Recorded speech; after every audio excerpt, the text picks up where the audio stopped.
Découvrez comment appliquer facilement notre peinture à la chaux pour intérieur et extérieur. La chaux est un matériau écologique qui permettra d'apporter à vos murs un aspect mat et délicatement nuancé. Avant l'application, assurez-vous d'avoir le bon matériel. Il vous faudra un rouleau et un pinceau pour les angles. Pour la finition, vous aurez besoin d'une brosse à chaux. Vous trouverez tout ce matériel en vente sur notre site dans le menu outillage.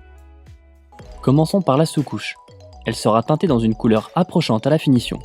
Elle est prête à l'emploi, mais il est possible de la diluer jusqu'à 15 à 20% si votre support est poreux. Pour en savoir plus sur les dilutions, reportez-vous à la section notices techniques sur la page produit de la peinture à la chaux. L'application se fera au rouleau, de façon irrégulière.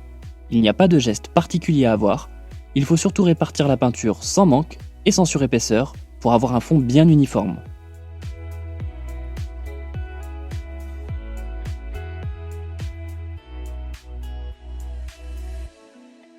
À ce moment où la sous-couche est partiellement sèche, il est possible de travailler mouillé sur mouillé, c'est-à-dire à rajouter de la sous-couche en cours de séchage pour améliorer son opacité.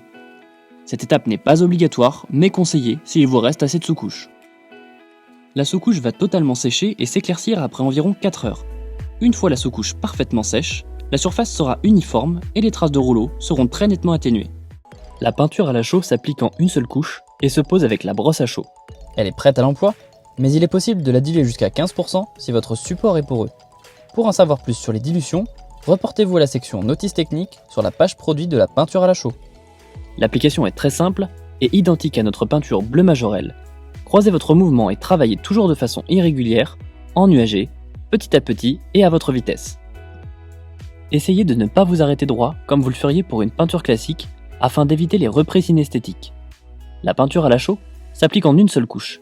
Assurez-vous donc de ne pas laisser de manque, car une fois sec, les éventuels raccords seraient visibles.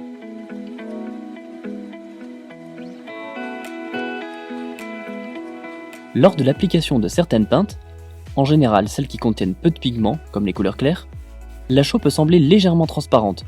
C'est normal, la chaux est un produit naturel et va s'opacifier au séchage. La chaux vous permettra d'obtenir naturellement des nuances douces et subtiles. Les teintes foncées ou vives seront plus nuancées et marquées que les couleurs claires qui seront plus discrètes. L'épaisseur ainsi que la dilution feront également varier les nuances. Votre mur est fini et la chaux est en cours de séchage. À cette étape, il est possible d'obtenir un effet chaux ferré avec une taloche. Pour ceux qui veulent en savoir plus, reportez-vous à la section notices techniques ou consultez la vidéo dédiée à la chaux ferrée dans la section vidéo d'application. La peinture à la chaux sera sèche en 4 heures et aura fini sa carbonatation en 72 heures. Pendant ce laps de temps, veillez à protéger la surface de l'eau. Le produit sera lavable après 28 jours. Vous pouvez commander des échantillons ou nos kits de peinture à la chaux dans une grande sélection de couleurs design et tendances sur le site ornarity.fr.